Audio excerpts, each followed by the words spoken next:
Bonjour à toutes et à toutes, bienvenue pour cette dernière table ronde en préambule du Safari des métiers qui aura lieu le 21 septembre prochain à la Alcis Ouest. Donc, pour rappel, le Safari des métiers, c'est un événement autour de l'emploi et de la formation dans les métiers du numérique. Donc, l'objectif de cet événement, c'est de réunir les acteurs de l'écosystème numérique, donc les entreprises, les organismes de formation et les partenaires de l'emploi, pour vous permettre donc d'enclencher efficacement un projet de reconversion professionnelle vers les métiers du numérique. Donc, en attendant de vous retrouver le 21 septembre à la Alcis, Pierre, je me permets de couper ton micro, excusez-nous. On vous propose donc de découvrir en amont de cet événement les partenaires et de voir comment est-ce qu'ils s'organisent pour diversifier leur recrutement et s'engager donc en faveur de la reconversion professionnelle dans les métiers du numérique. Donc pour ce nouveau et dernier webinaire, nous accueillons Consort Group, My Digital School et AFB. Alors avant de laisser la parole à nos intervenants, je voulais vous donner quelques petites informations sur les chiffres clés dans le numérique et ses métiers. Donc aujourd'hui, on estime qu'en 2030, 85% des métiers du numérique n'existent pas encore, et donc, des métiers en général, pardon, et qu'une grande partie de ces métiers auront lieu dans le numérique, se passeront dans le secteur numérique. Donc dans ce contexte, la connaissance du secteur et l'accès à la formation initiale ou continue pour se former au numérique et ses métiers sont donc prioritaires pour permettre à toutes et à tous d'intégrer ce secteur, cette filière. Au niveau local, donc on a un observatoire régional des compétences numériques qui est piloté par ADN Ouest, donc l'association que je représente aujourd'hui et qui co-organise le Safari des métiers du numérique. Donc cette enquête, elle nous apprend qu'en 2020, le secteur numérique emploie 7% des personnes en activité dans les Pays de la Loire, donc ce qui représente à peu près 103 000 emplois. Les entreprises qui ont été interrogées lors de cette enquête déclarent avoir recruté en 2020 majoritairement sur des postes de développement et de test. Donc Fanny nous en dira un petit peu plus et Cyrielle également après. Sur des activités qui ont trait au développement commercial et sur des activités de marketing et de communication digitale. Donc, malgré la crise sanitaire qui a fortement impacté les recrutements lors du premier confinement, le secteur reste très dynamique et donc les perspectives d'emploi continuent d'être plutôt favorables. Donc, je vous propose pour cette conférence de donner ensuite la parole à nos intervenants. N'hésitez pas à utiliser donc le chat et le module questions et réponses. On essaiera de garder un petit temps dédié pour répondre à vos questions en fin de webinaire, donc à partir de 13h15. Et donc, nous terminerons à 13h30. Donc, je vais laisser la parole à AFB tout d'abord. Pierre, je te laisse nous présenter AFB rapidement. Donc, je te laisse nous dire quelle est l'activité d'AFB, quels sont ses clients, où est-ce que l'entreprise est adaptée et est implantée et quelles sont ses valeurs. À toi. Oui, bonjour à tous. J'espère que vous m'entendez bien. Donc AFB, c'est une entreprise adaptée, c'est-à-dire qu'il y a une entreprise un peu particulière qui emploie des gens en situation de handicap. 80% de nos salariés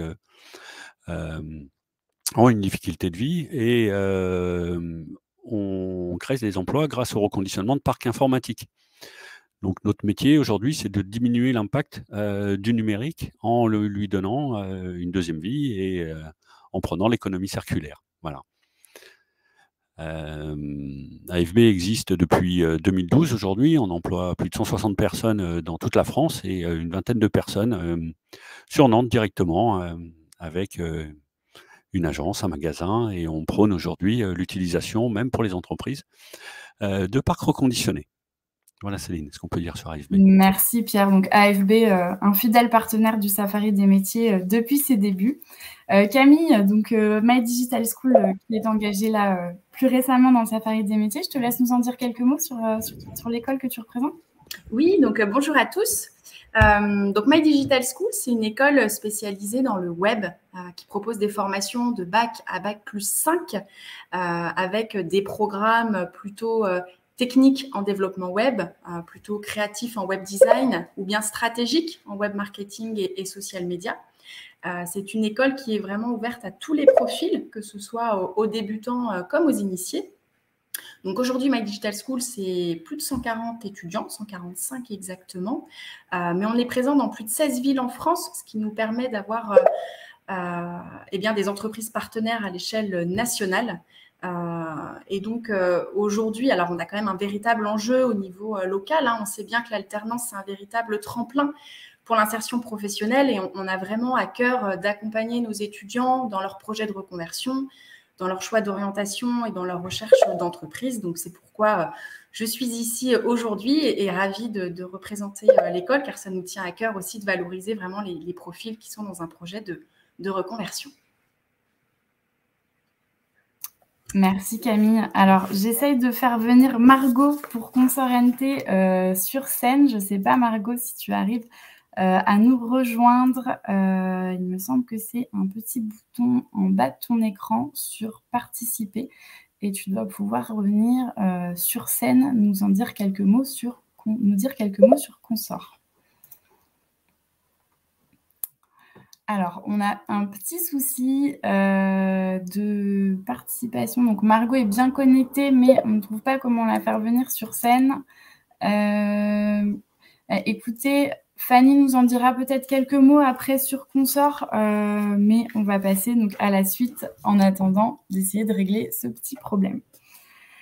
Donc, vous nous avez présenté vos structures. Aujourd'hui, donc, on a plutôt choisi d'orienter le Safari des métiers sur un axe de reconversion professionnelle. On sait que les entreprises ont de plus en plus de besoins dans le numérique et que on a besoin de compétences de manière assez immédiate. Donc, ça peut être la reconversion professionnelle, peut-être une belle voie d'accès dans ces métiers, un peu plus rapide qu'en sortie de formation initiale. Pierre, avec AFB, vous participez au Safari des métiers donc depuis 2018. Pourquoi est-ce que vous participez à cet événement et quelles sont vos attentes vis-à-vis de cet événement ? AFB participe au Safari des métiers tout simplement parce qu'on est installé sur Nantes depuis 4 ans et qu'on trouvait intéressant de pouvoir s'associer au monde du numérique, mais en apportant, nous, notre côté un peu diversité. Parce que c'est vrai qu'aujourd'hui, on parle beaucoup de testeurs ou beaucoup de développeurs. Nous, dans le reconditionnement, on forme des gens au métier du hardware. Donc, c'est comment réparer un ordinateur, comment lui donner, avec un niveau de qualification de base, on va dire. On aide des gens aujourd'hui qui n'ont pas ou peu de qualification à venir travailler dans le numérique, mais dans un domaine qu'on a un petit peu oublié dans les grandes ESN, qui est le matériel en lui-même.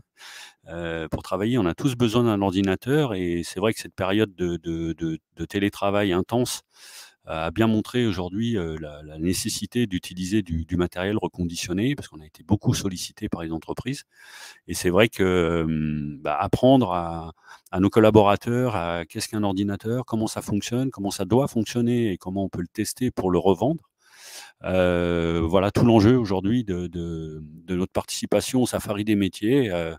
C'est ouvrir le numérique à des gens qui en sont éloignés, tout simplement. Merci Pierre. C'est une belle philosophie. Pour My Digital School, je le disais tout à l'heure, donc première participation. À qui s'adressent vos formations et quelles sont, selon toi, Camille, les opportunités en Pays de la Loire ?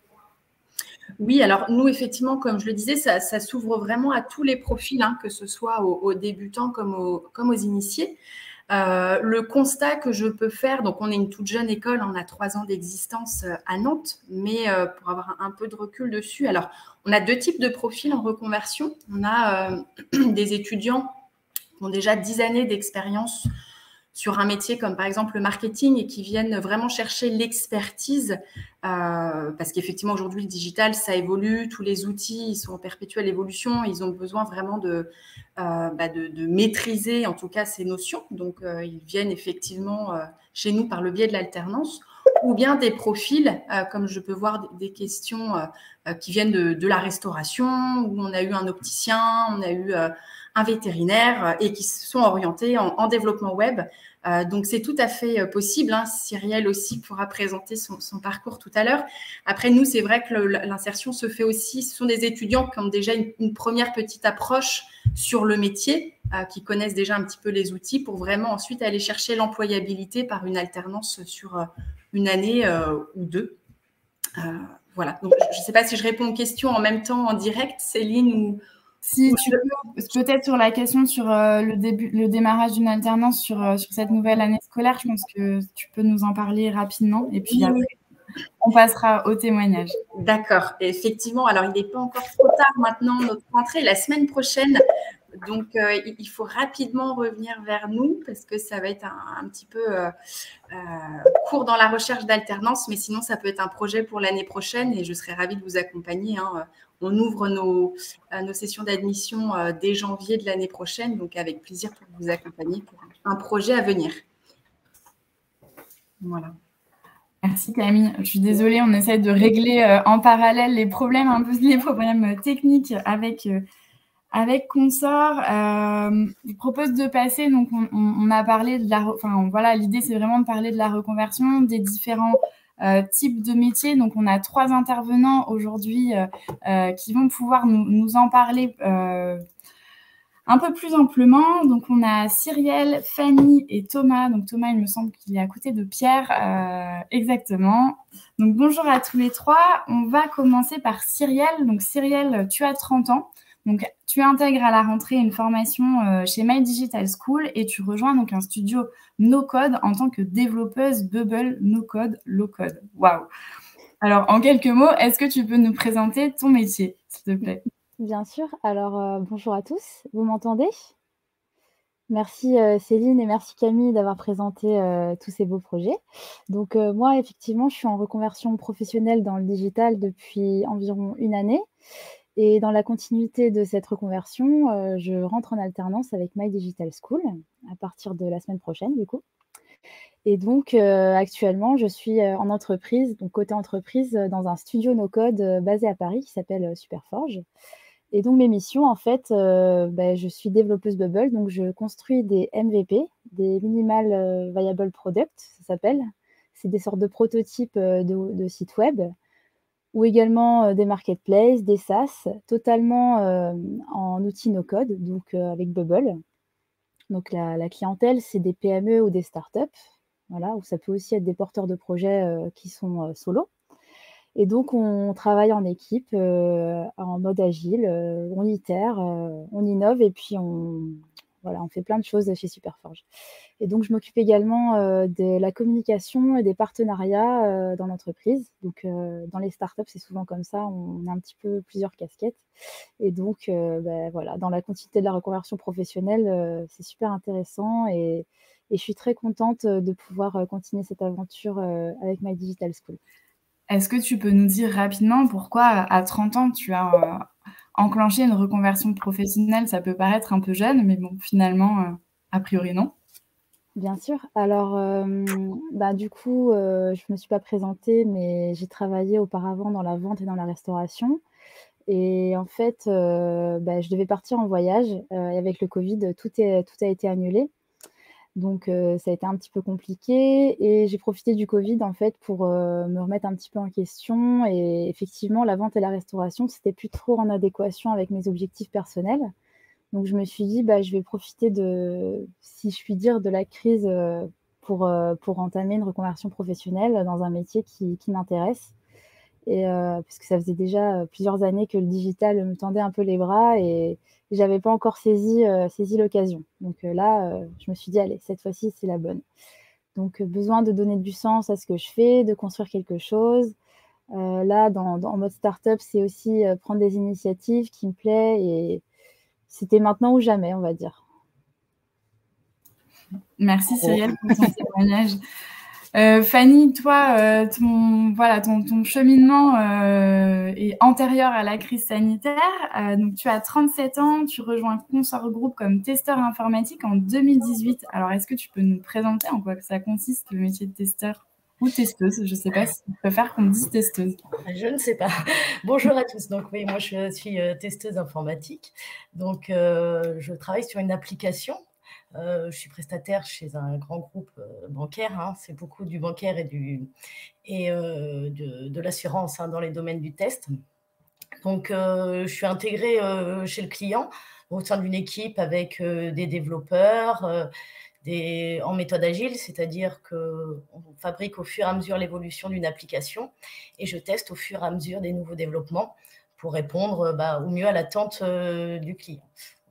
Donc, une première partie c'est vraiment de tester que les nouveaux développements sont conformes à l'attendu du client, que ça ne détériore pas non plus ce qui a été mis en place avant, ce qui a été fait avant, le fonctionnement habituel de l'application.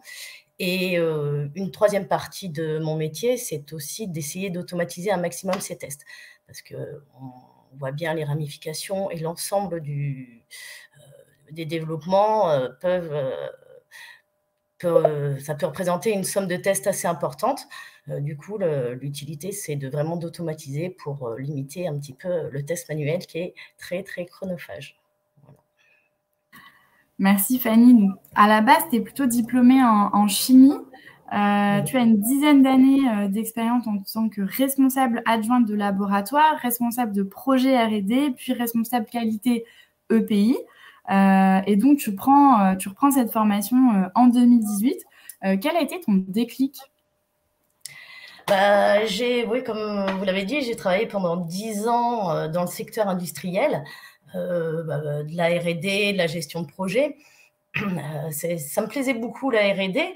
Mais suite à une fin de mission assez difficile, je me suis inscrite un peu sur un coup de tête sur Pôle emploi à une reconversion. Je pensais jamais être prise parce que vraiment, l'informatique m'avait jamais attirée du tout. Enfin, c'était vraiment pas mon truc. Et finalement, j'ai été prise à cette formation à ma grande surprise. Et donc, j'hésitais un moment et puis je me suis dit, mais pourquoi pas ? Parce que c'est un secteur assez innovant qui bouge beaucoup et moi, c'est quelque chose qui m'attirait dans le milieu professionnel. Et puis, bon, voilà, je partais pas non plus je connaissais rien, mais voilà, le fait d'être testeur, je me dis, bon, ça peut rapprocher de la qualité. Est-ce que s'il y a un moyen de rentrer dans ce domaine d'activité qui, je pense, est à l'avenir, va se développer, comme vous avez introduit, je pense qu'il y a des métiers qui n'existent pas encore et que ça bouge beaucoup plus, par exemple, que dans le secteur industriel d'où je venais. Voilà, je dis, bon, autant faire du test, de la qualité au niveau informatique. C'est un bon point de départ pour entrer dans ce domaine dont l'innovation m'attirait beaucoup, en fait, dont le dynamisme m'attirait. Merci Fanny. Alors on voit que toi tu as un parcours qui peut sembler faire sens, avoir du lien. Toi Thomas, donc tu as 41 ans, tu es ingénieur mathématicien de formation. Tu démarres ta carrière professionnelle dans l'enseignement, principalement à temps partiel. Tu pars à l'étranger pour te former à la médecine chinoise. Donc, on est un peu plus loin de Fanny sur le lien entre les différentes activités. Et tu rejoins AFB Group en 2020 en tant que chauffeur-collecteur, puis chef d'équipe logistique. Alors, je te laisse te présenter et nous dire en quoi consiste ton métier chez AFB aujourd'hui.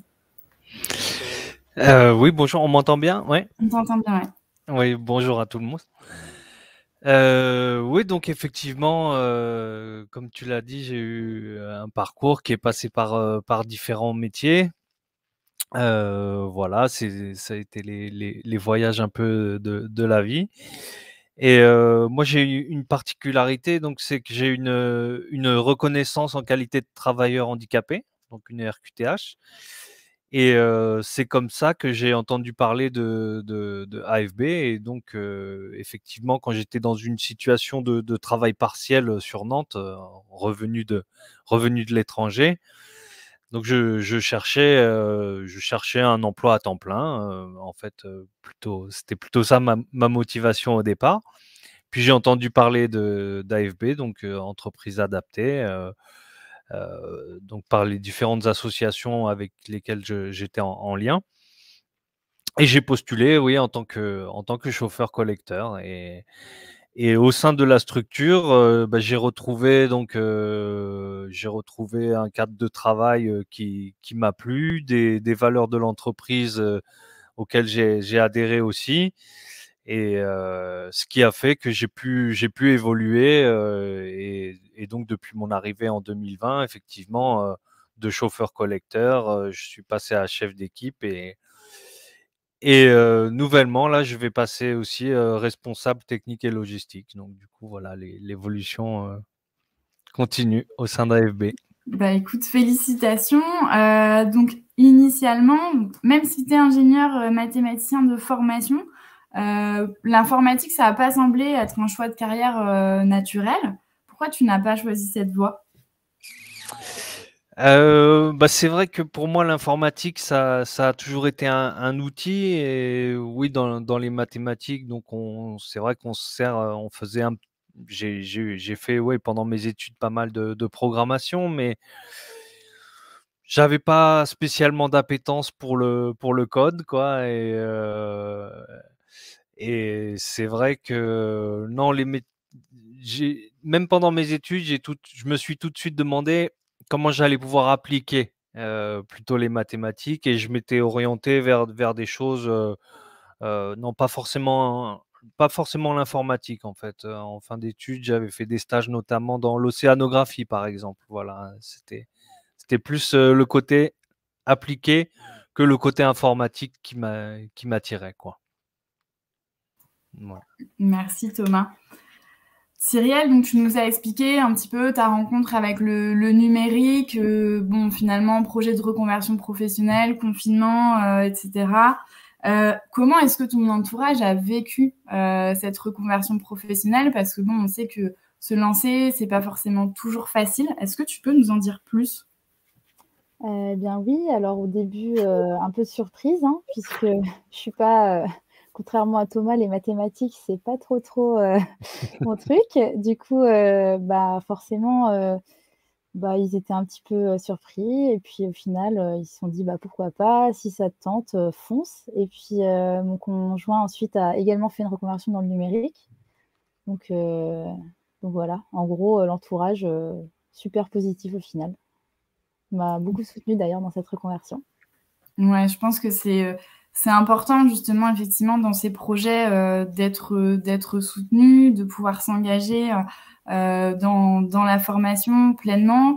Toi, Fanny, comment est-ce que tu as pu gérer donc la vie pro, la vie perso pendant ta transition professionnelle?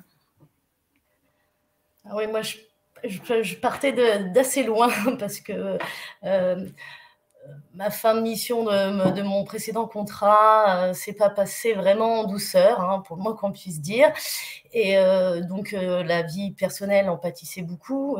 C'est souvent le cas dans ce genre de situation. Donc, comme je l'ai dit tout à l'heure, je me suis un peu lancée là-dedans sans trop réfléchir.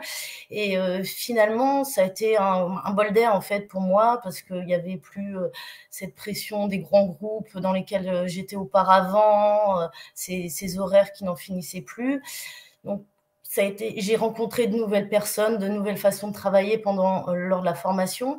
Ça a été vraiment un bol d'air, et ça m'a permis de repartir un peu à zéro, autant dans ma vie perso que dans ma vie professionnelle, parce que j'étais amenée à beaucoup me déplacer ces 10 dernières années pour mon métier, et j'ai pu enfin me poser plus sereinement, envisager une vie personnelle et professionnelle plus sereinement. Ça a été pour moi vraiment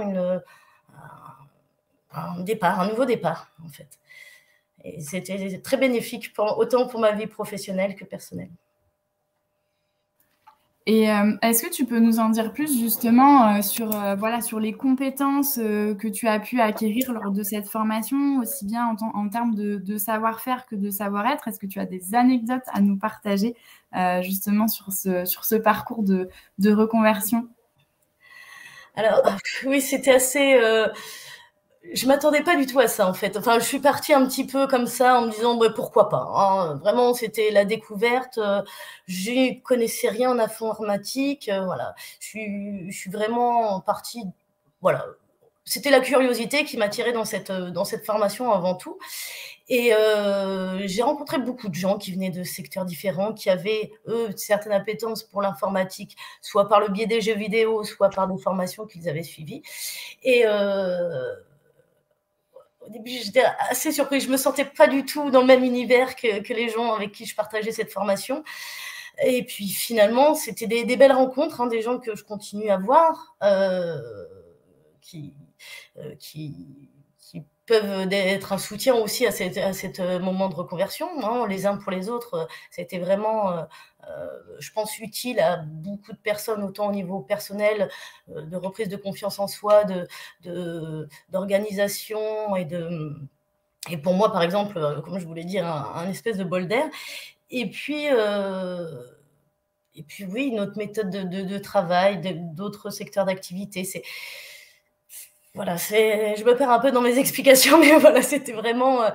J'ai pas vraiment d'anecdote. Ce qui est bien, c'est que dans ces domaines d'activité, enfin le test, il y avait l'emploi pour tout le monde. On savait tous qu'en sortant de là, on aurait un travail. Et ça, c'est vraiment, c'était important pour tout le monde. Certains qui étaient en fin de droit, qui savaient vraiment plus quoi faire et qui là ont trouvé leur planche de salut et qui aujourd'hui s'épanouissent dans ce domaine-là parce qu'il y a du travail et parce que c'est souvent moi, un domaine que je connaissais pas du tout, l'informatique, c'est assez jeune, dynamique et ce qui permet un certain épanouissement pour l'ensemble du groupe qui a participé à cette formation. Et je pense que ça fait beaucoup de bien à beaucoup de gens. Bon, on sent que tu es une bonne ambassadrice, en tout cas, de la reconversion côté épanouissement professionnel, côté sens au travail. Enfin, en tout cas, c'est ce que vous semblez tous nous dire aujourd'hui. Toi, Thomas, tu as rejoint donc l'équipe de AFB donc l'année dernière en 2020.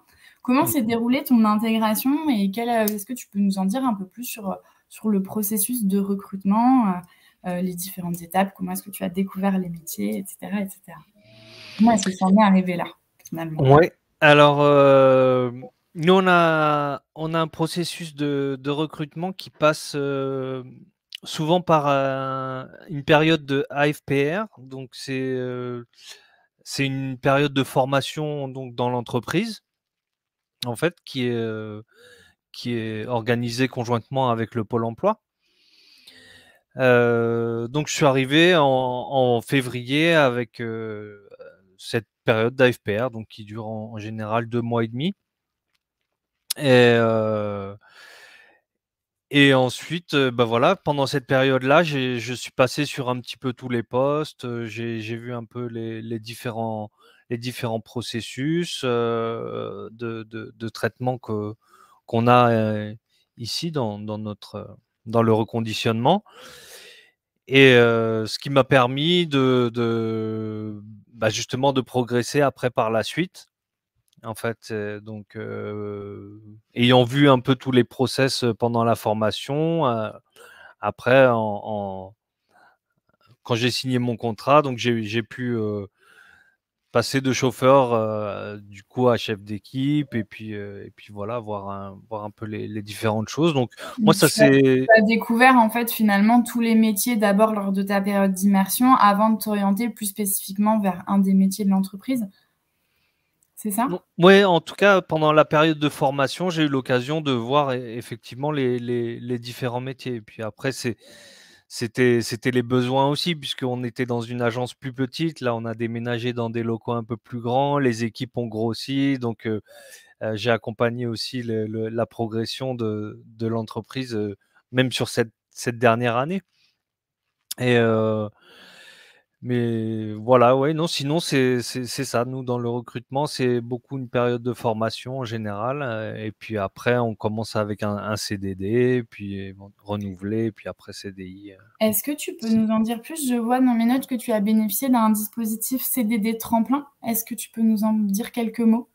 Voilà, oui. Donc les CDD tremplin, c'est un CDD spécial dans les entreprises adaptées, qui permet qui est vraiment orienté formation aussi. C'est-à-dire qu'on va avoir un projet personnel et à l'intérieur de l'entreprise, on va développer des compétences qui doivent pouvoir amener à aller travailler dans une entreprise classique. Donc le but du CDD tremplin, c'est vraiment ça, c'est acquisition de compétences pour la personne qui entre et puis essayer d'avoir un débouché, soit sur une autre formation professionnalisante ou soit sur une embauche dans une entreprise classique. Voilà, c'est Et ça le quelles but sont, des CDD tremplins. merci. Et quelles sont, toi, les compétences que tu as acquises chez AFB? Alors pour moi, donc ça a été surtout le côté managérial. Donc voilà, l'encadrement d'une équipe, l'organisation du planning de production, et donc toutes ces compétences finalement qui ont pu m'amener à prendre plus de responsabilités dans l'entreprise. Ouais, là, ça a vraiment été une formation interne. Ouais. Merci beaucoup, Thomas. Fanny, toi, donc tu nous disais tout à l'heure, effectivement, il pouvait y avoir finalement quelques liens entre tes fonctions précédentes et ton activité de testeuse aujourd'hui. On parle beaucoup aussi dans les parcours de reconversion de compétences qui sont transposables finalement d'un univers à un autre. Est-ce que tu peux nous en dire plus, toi, quelles ont été ces compétences que tu as su mettre à profit dans ton nouveau métier? C'est vrai que j'ai pu mettre à profit certaines compétences acquises précédemment. Je découvrais un nouveau secteur d'activité, mais bon, la fonction elle-même de testeur, c'est vraiment, ou testeuse, c'est vraiment du contrôle qualité, donc ce que je connaissais déjà. Comme dans tous les domaines, hein, comme dans l'industrie ou dans l'informatique, c'est beaucoup de méthodologie, de rigueur pour mettre en place la qualité, quel que soit le secteur d'activité. Après, il y a un aspect aussi qui est assez primordial, c'est de bien comprendre le besoin du client, quel est l'attendu réel, se mettre dans la peau du client, de la personne qui va utiliser l'application, et prendre en compte les contraintes techniques, de ressources, de temps, forcément de revenus, financier, pour, dans un délai imparti, dans un coût imparti, vraiment arriver à un produit de qualité finale. Voilà. Et ça, c'est vrai que j'ai appris ça dans mes expériences passées et j'ai pu l'appliquer en fait dans mon rôle de testeuse aujourd'hui. Merci Fanny. Cyrielle, on revient un petit peu rapidement sur ton parcours. Donc toi, quel conseil est-ce que tu donnerais pour faire carrière dans le numérique? Alors dans le numérique, moi je conseillerais de s'informer beaucoup, de faire une veille, de regarder, d'être curieux. Mais mon premier conseil, c'est de foncer, c'est-à-dire que tout est possible. Souvent on a le syndrome de l'imposteur parce qu'on découvre un nouveau monde, hein. Le numérique, c'est vaste, donc on arrive avec ses peurs et tout et des fois c'est justifié, mais tout est possible. Donc ça, c'est vraiment le premier conseil que je peux donner parce que je pensais pas un jour être capable de parler d'API, de bases de données, de requêtes, et cetera, alors qu'aujourd'hui, c'est possible.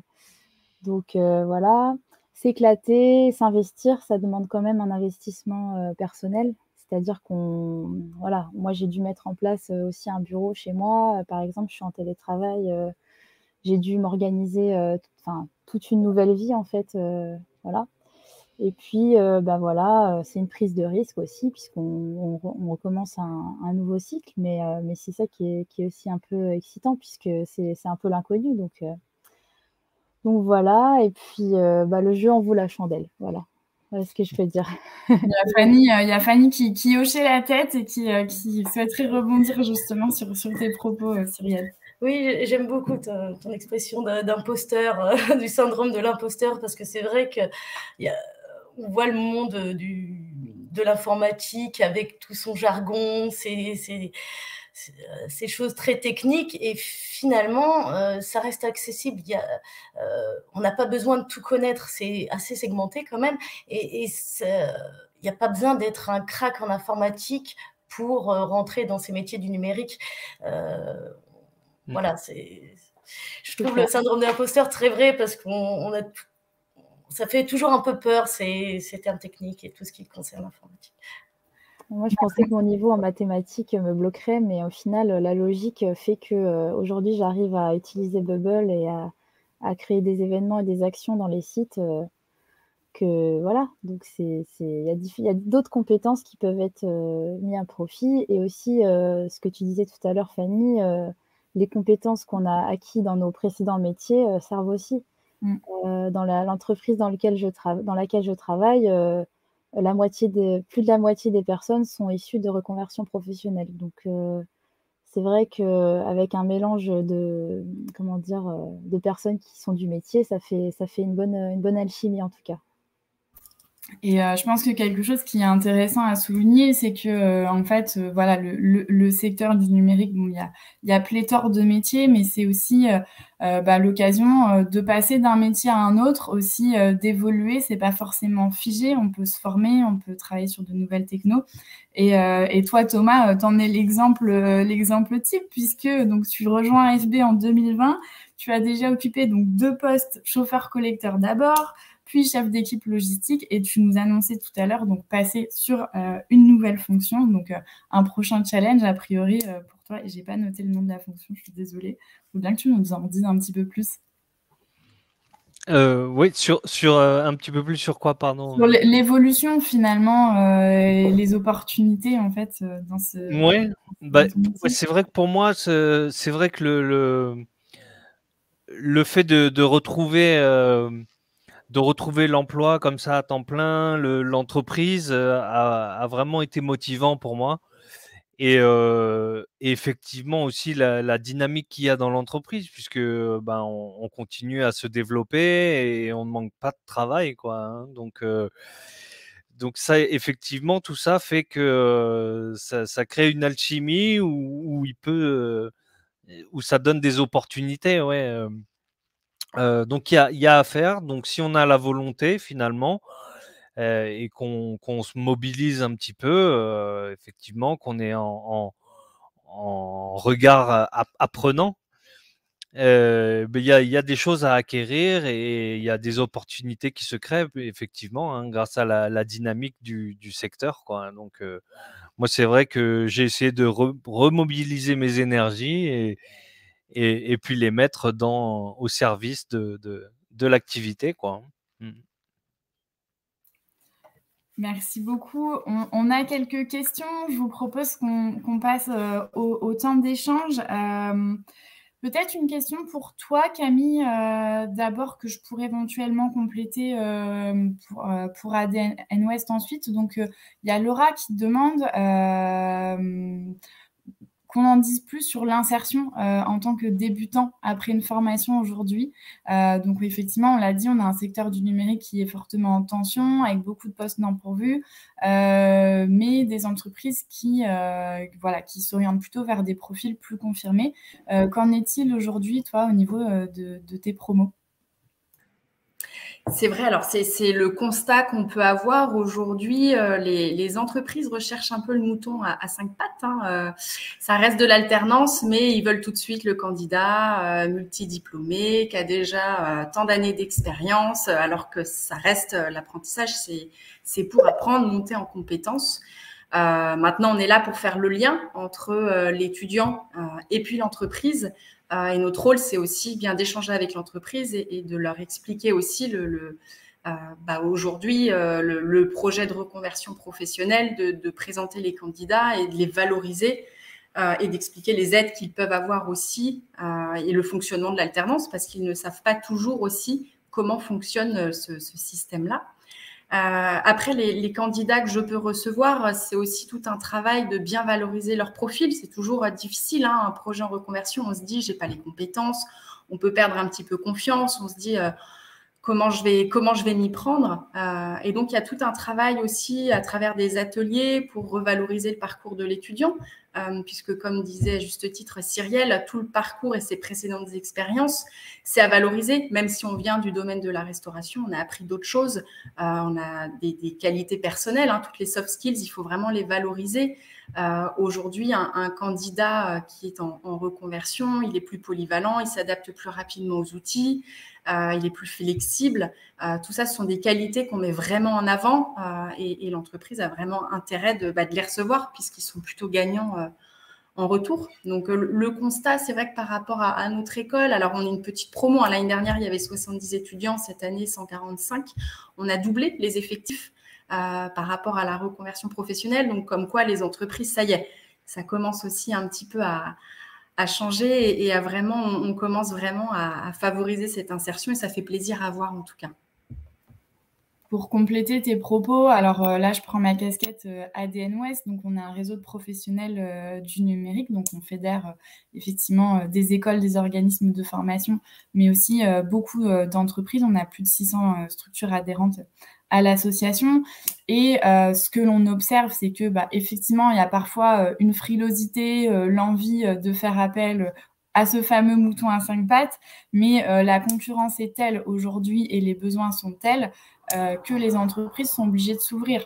Et donc, ce qu'on observe aussi, c'est la mise des dispositifs aussi dans le cadre de Pôle emploi, de l'Opco Atlas, où les entreprises vont aller exprimer un besoin en compétences et avec Pôle emploi, il va y avoir le montage d'une formation dédiée et l'entreprise va pouvoir ensuite embaucher la personne qui a été formée. Donc, il y a aussi ce genre de dispositif où l'entreprise se met d'accord avec son candidat, le forme et l'intègre ensuite dans ses effectifs. Et de toute façon, dans ces dispositifs-là, les entreprises savent que les candidats doivent encore être formés.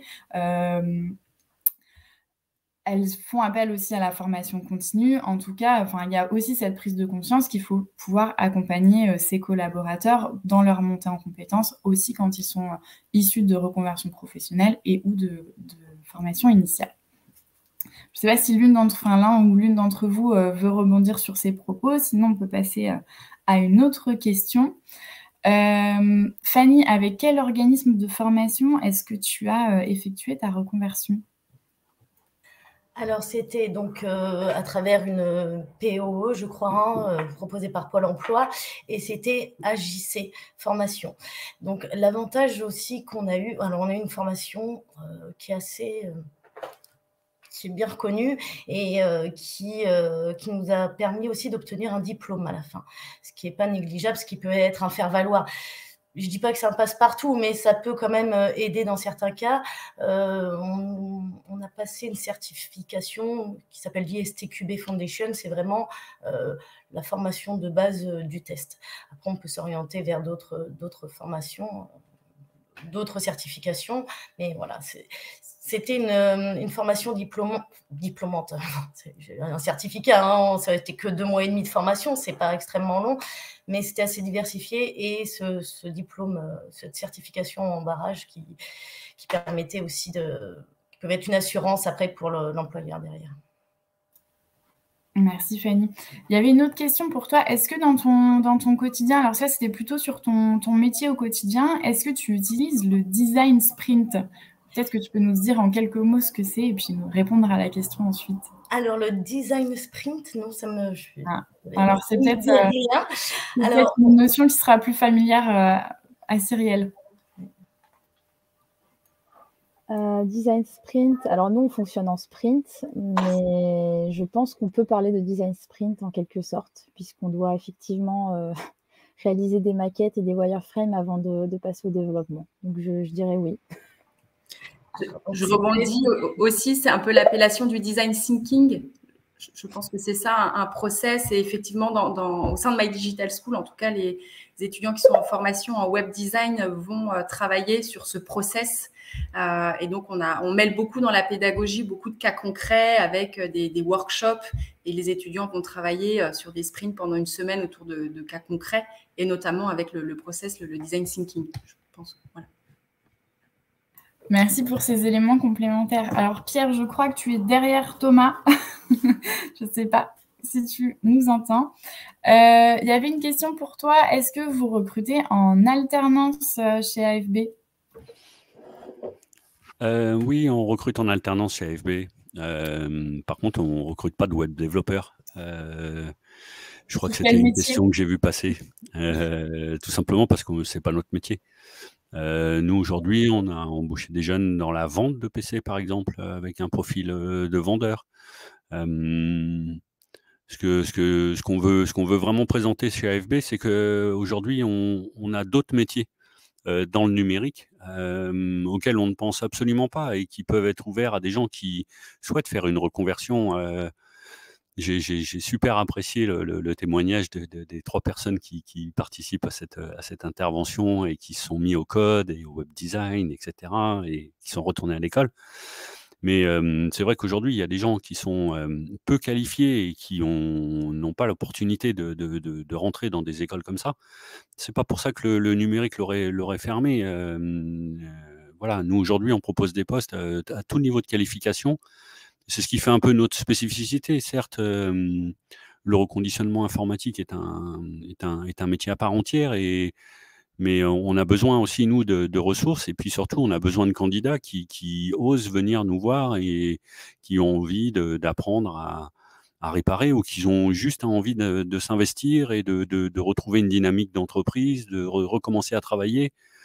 Vous l'avez compris, on s'adresse aussi à des personnes qui ont pu traverser un moment compliqué pour eux et qui se retrouvent en situation de handicap. Et c'est pas le handicap qui fait le métier, c'est la capacité de la personne à rebondir malgré ce handicap et de s'investir. Et le témoignage de Thomas, on est une évidence à lui tout seul. Vous méritez votre labellisation entreprise accueillante. Tout à fait, on en est même fiers. Oui. Merci Pierre pour ces compléments d'information. J'ai pas vu, sauf erreur, passer d'autres questions. Alors si vous en avez, c'est encore le moment de les poser. Donc pour rappel, cette conférence, cette table ronde, c'est un préalable à l'événement du 21 septembre, le Safari des métiers. Donc, on vous donne rendez-vous à la Halle6, donc My Digital School, AFB et consorts. Malheureusement, on n'aura pas pu faire monter Margot sur scène, mais en tout cas, l'équipe de consorts sera présente, aura son stand donc sur le Safari des métiers. Donc, vous pourrez rencontrer cette ESN sur place. Donc, c'est sur inscription. Je vous mets le lien dans le chat pour que vous puissiez vous y inscrire. Accès avec un pass sanitaire valable. Et puis, écoutez, on sera ravis d'y échanger avec vous et puis de vous rencontrer sur place. Ah, j'ai une autre question. J'ai 44 ans, j'ai entendu que le milieu informatique était jeune. Est-ce trop tard ? Fanny, je ne voudrais pas être désobligeante, mais je crois que c'est toi la doyenne, ou peut-être Thomas. Je ne sais pas, je te laisse répondre, mais voilà. Mais alors, c'est vrai que c'est assez jeune. Et moi, dans mon équipe, je suis une des plus anciennes. Il y a quand même des personnes qui sont plus âgées et qui sont reconverties. Également, moi, dans mon équipe, j'ai une personne qui a 43 ou 44 ans, je ne sais plus actuellement, et qui est issue d'une reconversion. Voilà, il n'y a pas de limite. Il faut s'intéresser, il faut être ouvert et vouloir s'intéresser, être curieux. Il n'y a pas de limite d'âge. Il y a des personnes Là, je travaille quotidiennement avec une personne qui part à la retraite à la fin du mois et qui est toujours très investie dans le test, qui se donne encore à fond et qui s'y plaît toujours autant. Je pense pas qu'il y ait de limite. Alors Sophie, pour répondre à votre question, nous, dans les dernières promos Invest in Digital People, qui est un des dispositifs que j'évoquais tout à l'heure, une personne qui avait 47 ans s'est reconvertie. Il n'y a pas de limite d'âge, en tout cas, c'est toujours possible. Je te laisse confirmer, Camille, au niveau des formations, ce n'est pas un critère discriminant? Complètement. Alors là, pas du tout. Bien au contraire, on vous attend avec plaisir. Et Margot, qui est toujours là, nous dit dans le chat qu'il n'y a pas d'âge aussi pour être recruté chez Consort. Et Pierre, je pense que tu nous diras à peu près la même chose. Il y a du boulot, les bonnes volontés sont acceptées, donc pas de souci. Des conseils pour bien préparer une recherche d'alternance et maximiser ses chances de recrutement. Camille, je te laisse la main là-dessus. Alors, des conseils. Alors, c'est vrai qu'on conseille à nos étudiants de s'y prendre un petit peu tôt. Nous, on a une rentrée en septembre. C'est vrai que Si là, vous avez déjà le projet de faire une alternance, plutôt démarrer en amont et bien préparer, donc effectivement, son portfolio, toutes les réalisations que vous avez pu réaliser auparavant, et puis son CV qui est un peu votre vitrine, ça se travaille aussi. Et donc de vraiment valoriser votre projet, toutes vos compétences et puis vos soft skills aussi. J'en reparle parce que ce sont vraiment des qualités personnelles qu'on ne met jamais assez en avant. Et aujourd'hui, je pense que c'est vraiment intéressant de les valoriser. Et à travers des ateliers, c'est vrai qu'on ne sait pas toujours qu'est-ce qu'on peut mettre en avant. On a toujours un peu peur de se vendre. Donc en tout cas, nous aussi, on peut vous accompagner ou d'autres intervenants. Mais n'hésitez pas à vous entourer aussi pour bien retravailler effectivement votre CV pour déjà bien préparer en amont votre recherche. Et puis ensuite, même également d'être présent sur LinkedIn, hein, ça marche bien. Aujourd'hui, on a beaucoup de retours d'étudiants qui ont trouvé leur alternance grâce à cet outil. Donc, soyez aussi bien présents. N'hésitez pas de partager des actus, d'aller suivre aussi des événements, de partager des choses. Faites-vous repérer aussi, ça marche bien. Dans le bouche à oreille aussi, on a des bons retours par rapport à ça. Et puis, j'ai envie de dire, venez comme vous êtes. C'est voilà, rester naturel et il n'y a pas de raison que ça marche bien, mais savoir bien s'entourer aussi. Comme je dis toujours, ça marche mieux quand on est en équipe. J'aime bien former un binôme aussi avec les étudiants dans la recherche. On est plus fort à plusieurs, donc n'hésitez pas aussi à bien vous entourer. Avant de laisser Cyrielle rebondir, juste un petit complément. Je sais que ça peut être c'est pas forcément toujours facile aussi d'identifier qui sont les entreprises, qui recrutent, etc. Donc nous, un des conseils qu'on aime bien donner, c'est n'hésitez pas à aller sur le site internet d'ADN Ouest. Voilà, ils sont recensés, donc toutes les entreprises adhérentes. Ça peut vous donner aussi une bonne visibilité sur les acteurs du territoire. Ça vaut aussi pour le site internet de la cantine ou le Startup Palace, etc. Voilà, vous pouvez y trouver des entreprises du territoire qui sont listées. Et Cyrielle, je te laisse la parole sur la question de la recherche d'alternance et de l'accompagnement. Oui, moi je voulais juste rebondir là-dessus. Donc vous avez tout dit avec Camille, hein. Effectivement, parler de soi, développer son réseau et c'est très important. Faire des projets perso. Personnellement, j'ai fait un projet avec l'API de la NASA qui permet d'afficher une image par jour qu'on reçoit par la NASA en fait, depuis 1995. Et c'est ce petit projet original qui m'a permis d'être repéré, si je puis dire, et de rentrer en contact avec un recruteur. Donc, n'hésitez pas à faire des projets originaux et toujours vous éclater, faire des choses qui vous ressemblent aussi. Et LinkedIn, c'est un très bon moyen de trouver une alternance, je pense. C'est tout. Merci Cyrielle.